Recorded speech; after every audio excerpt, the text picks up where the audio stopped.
답안은 따로 드리지 않습니다.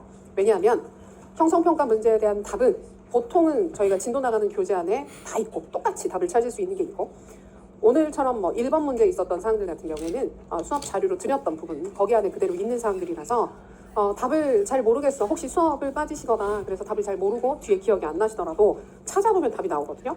근데 따로 드릴 수도 있잖아요. 근데 그렇게 안 하고 찾아보시라고 하게 되는 이유는 그렇게라도 다시 한번 어떤 위치, 어떤 맥락에서 있는지를 확인하시는 게 지금은 대단히 중요합니다. 그래서 형성평가는 따로 풀이 자료가 나가지 않습니다. 자, 1번 교육과정 전체 영역의 구조도를 봤습니다. 그 중에서 교육과정 개발 모형 영역의 큰 구조를, 개발 모형 영역이죠. 큰 구조를 그려보자 라고 해서 이거는 세부 사항들 중에서 이름만, 거의 학자 이름들만 기억나셔도 무리가 없는 부분입니다. 왜냐면 아직 우리 세부 사항들을 안 봤으니까. 그래서 그 안에서 얘는 뭐 절차가 중요해요, 장단점이 중요해요, 그런 부분들을 보기는 했지만 지금 그거를 달달 외워야 될 필요는 없습니다. 자, 그러면 교육과정 개발 모형 부분에서 확인할 수 있었던 세부 모형들, 제일 처음에 뭐가 있었죠? 타일러, 어제 교육과정사 할 때도 봤었던 그 유명한 타일러가 있었습니다. 자, 그리고 타일러의 제자라고 얘기를 했던 타바가 있었습니다. 자, 그리고 타일러와 타바와는 좀 다른 관점으로 예술적인 측면으로 접근했던 학자가 그 다음에 나왔었죠? 아이즈너. 좋습니다. 어제 우리가 아이즈너까지 재개념주의를 못 보고 마무리를 해서 아쉬운 마음이 크셨죠? 그렇죠? 그래서 오늘은 좀 애매하게 남으면 그냥 열심히 나가버릴까 하면서 진도를 나가는 것도 괜찮겠다라는 생각이 지금, 제가 왜 어제 조금 더 신경을 써느냐면 쌤들이 사실 한 4주만 지나셔도 달라지시거든요. 그래서 그때면 막 되게 조금만 빨리 끝내드려도 되게 행복해하세요, 사실. 그래서 첫날 너무 힘드실까봐 근데 좀 아쉬워하실 수도 있었겠다라는 생각이 들더라고요. 좋습니다. 아이즈너가 있었습니다. 자, 그리고 요새 많이 중요하게 본다고 했었던 위긴스와 맥타이의 모형이 있었어요. 자, 그리고 나면 워커죠. 워커 모형이 있습니다. 맞아요. 워커. 작년 시험에도 출제가 됐죠. 자, 마지막이 스킬백. 좋습니다. 그래서 요 정도만 기억나셔도 아주 좋고, 어제 제가 명칭으로 강조를 했다 그러면 이 타일러 같은 경우에는 다른 부분들보다 목표라고 하는 부분을 대단히 강조했었던 목표 중심적인 교육과정 개발 모형이 됩니다. 그리고 타바 모형에서 혹시라도 무엇인가가 기억이 나신다면 교사가 현장에서 개발하는 걸 되게 중요하게 본다라고 했던 키워드가 생각이 나실 것이고요. 아이즈너는 예술적인 접근을 한다. 예술적 미학적 접근이었다. 위긴스와 맥타이의 모형은 모형 이름만 기억나시면 되는데 백워드 설계였었죠. 기억 안 나셔도 괜찮습니다. 오늘 다 봅니다. 자, 워커는 작년 시험에 나왔던 중요 모형이기도 하고 그때 강조한 매개 개념이 수기라는 특성을 가집니다. 수기 모형이라고 많이 불러요. 그리고 스킬백 같은 경우에는 SBCD라고 해서 가장 큰 키워드가 학교를 중심으로 모든 활동들을 진행하게 된다라고 했던 게 주요 사항이었습니다. 그래서 아까 제가 썼던 것처럼 위에 거 먼저, 상위에 있는 구조 먼저 쭉 인출해 보시고, 뭐 이제 혹시라도 기억 안 나는 부분들이 중간중간 있었다면 괄호해 두셔도 돼요. 아니면 순서랑 상관없이 기억나는 거 쓰고 그 뒤에 내가 기억이 안 났던 부분을 체크를 해 두신다든지, 그리고 그 밑에 내가 인출될 수 있는 부분이 있으면 있는 만큼만 좀 써보시는 연습을 하시는 게 우리가 구조도 확인하고 구조도 인출 연습하는 부분입니다. 자, 2번 보겠습니다. 검치호랑이 교육과정을 통해서 확인할 수 있는 교육과정의 주된 관심사 3가지를 얘기를 해보자.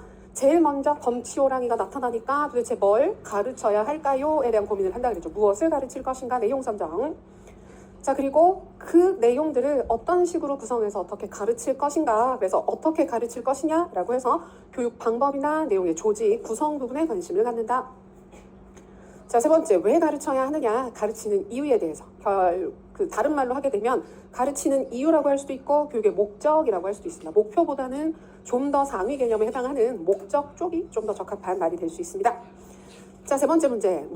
그리고 선생님들 채점하셔야 됩니다. 채점. 그리고 맞다 틀렸다. 그리고 채점하실 때 기준은 내가 싫어하는 사람의 답안지라고 생각하고 채점하세요. 그래서 되게 싫은 친구의 답안지를 내가 채점하고 있다. 뭐 사이가 좋지 않은 형제 자매의 답안지를 내가 채점하고 있다. 그런 느낌으로 엄격하게 합니다. 모의고사 때 느낌은 모의고사도 그렇게 해야 돼요. 자, 3번. 문서로서의 교육과정, 실천으로서의 교육과정, 성과로서의 교육과정 각각 간단히 설명하자. 즉, 개념을 간단하게 쓰시면 됩니다. 자, 문서로서의 교육과정은 다른 이름으로 계획된 교육과정. 그래서 교육과정이 어떻게 가르칠 것인가 또는 교육과정에 대한 계획을 담고 있는 문서다라고 하는 거, 계획을 담고 있는 문서라는 키워드 들어가면 됩니다. 자, 실천으로서의 교육과정은 다른 이름으로 전개된 교육과정. 이건 뭘까요? 교사에 의해서 해석되고 실행된 교육과정을 뜻합니다. 교사가 실제로 수업을 하는 장면에서 교사가 전달하게 되는 사항들이 실천으로서의 교육과정. 자, 세 번째, 성과 또는 산출로서의 교육과정은 다른 이름으로 좋습니다. 실현된 교육과정이죠. 자, 그래서 그 교수학습 활동을 한 후 또는 그 결과 학생들이 실제로 가지게 되는 학습 결과, 경험이나 성취. 좋습니다.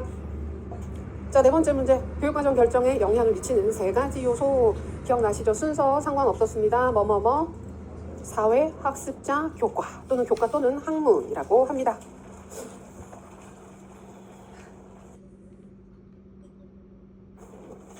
자, 5번 잠재적 교육과정의 두 가지 개념을 쓰자. 자, 밑도 끝도 없이 잠재적 교육과정의 두 가지 개념을 쓰라 그러면 원래 잭슨이 제시했었던 기본 개념 하나, 그리고 두 번째로 확장된 또는 다른 방향으로 전개된 것으로 볼 수 있는 숨겨진 교육과정 두 가지로 구분할 수 있습니다. 그래서 먼저 기본 개념은 계획하거나 의도하지 않았지만 학생들이 학교 교육을 통해서 겪게 되는, 가지게 되는 경험 또는 학습한 것들, 학습한 내용 다 좋습니다. 의도가 없었는데 배운 거 괜찮아요. 또 의도와 다르게 배운 거 괜찮아요. 같은 의미이기 때문에 괜찮습니다. 자, 숨겨진 또는 숨겨져 있는 교육과정은 어떤 뜻일까요? 그 교육과정의, 잠재적 교육과정의 부정적인 부분이 의도된 결과이다. 그래서 어떤 의도를 가지고 교육과정 속에 숨겨서 전달한 교육과정을 뜻한다. 자, 6번 잭슨이 제시한 잠재적 교육과정의 구성 요소 세 가지나 있었습니다. 아마 요거는 확인해 봅시다 라고 말씀드렸던 부분인데, 군집, 상찬, 권력. 상찬은 다른 말로 평가. 자, 그리고 잠재적 교육과정의 교육적 의의를 하나 써보겠습니다. 첫 번째로 가장 많이 강조했던 게 교육과정 자체의 의미를 확장하였다라는 거. 그래서 명시적이고 의도한 부분에만 관심을 주는 게 아니라 의도하지 않은 부분들에 대해서도 관심을 두게 만들었습니다.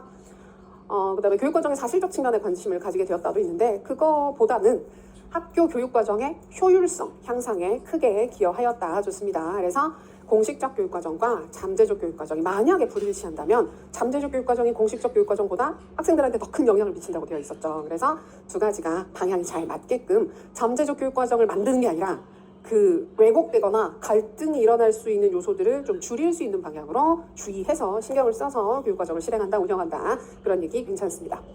자, 8번 영교육과정의 일반적 개념을 쓰자 그랬습니다. 여기는 별다른 조건이 없었어요. 별다른 조건이 없어서 우리가 기본적으로 알고 있는 영교육과정의 개념, 그냥 여기는 일반적 개념, 사실 이 문제를 고쳤어요. 어떻게 고쳤냐면 처음에는 영교육과정의 개념을 쓰세요라고 하고 싶었어요. 하고 싶었는데 그러면 또 생각이 너무 많으실까봐 일반적 개념이라고 했어요. 근데 아무런 다른 조건이나 분말 없이 영교육과정의 개념을 쓰고 뭘 해라 라고 나오면 기본 개념을 쓰시면 됩니다. 그래서 그 교육과정에 포함되지 못했거나 학생들이 배울 기회가 없어서 배울 만한 가치가 있는 내용인데도 불구하고 학생들이 갖지 못한 경험 또는 배우지 못한 것들이라고 쓰시면 기본적으로 영교육과정의 개념이 될 수 있습니다. 그래서 포인트는 뭐라 그랬습니까? 가르칠 만한 가치가 있다. 배울 만한 가치가 있다. 그러나 학생들이 학습 경험을 제공받지 못했다. 왜? 보통은 교육과정에 포함되지 않아서 또는 교육과정에 포함되어 있는데도 이런 말 하시기보다는 학습 경험을 할 수 있는 기회가 없어서 제공되지 않아서 배우지 못했다. 그래서 배울 기회를 갖지 못하는 내용이다. 자, 그리고 어제 질문 나왔던 사항 중에 아이스너라고 전공해서 배우는데 혹시 그 용어가 섞여도 문제가 없는지, 그러니까 처음에 공부하시면 그런 부분들도 되게 고민스럽거든요. 근데 괜찮습니다. 어차피 외국 이름이고 표기하는 책들마다 다 달라요. 대신에 쌤들이 꼭 지켜주셔야 하는 건 아마 전공도 마찬가지일 것 같은데 교육학이든 전공이든 문제지에 써져 있는 학자 이름이 있어요. 그러니까 나는 아이스너로 내내 공부를 했는데 문제를 봤더니 아이스너 해가지고 괄호에서 이름이 적혀 있는 거예요. 그러면 그때 답안지는 아이스너로 쓰시는 게 맞습니다. 그냥 그대로 쓰시는 게 맞아요. 교육학자들 이름은 생각보다 부르는 명칭이 한 학자인데 다른 경우들이 많습니다. 그 교수이론 학자 중에 오스벨이라고 있거든요. 오수벨. 그래서 보통은 오수벨이라고 많이 쓰는데 어떤 책을 보면 오스벨도 있고 오즈벨도 있어요. 오즈벨. 그래서 원하는 대로 쓰는 거고, 라이겔루스 작년 시험에 나왔던 학자. 이분은 거의 이름이 지금은 라이겔루스로 정리가 됐는데 예전에는 라이거루스도 있었고 라이겔루스도 있었고 되게 다양해요. 상관없습니다. 그래서 식별 가능하게 정확하게 써주시면 됩니다. 근데 어이는 가급적이면 틀리지 않도록 조심해 주세요. 외국 이름이라고 할지라도. 자, 10번 교육철학 4조에서 고전 중심의 교육 이후에 등장하는 교육철학 4조를 순차적으로 두 가지를 써보자라고 했는데 이거 추가적으로 따로 정리했던 사항이었었죠. 기억이 나실 것 같습니다.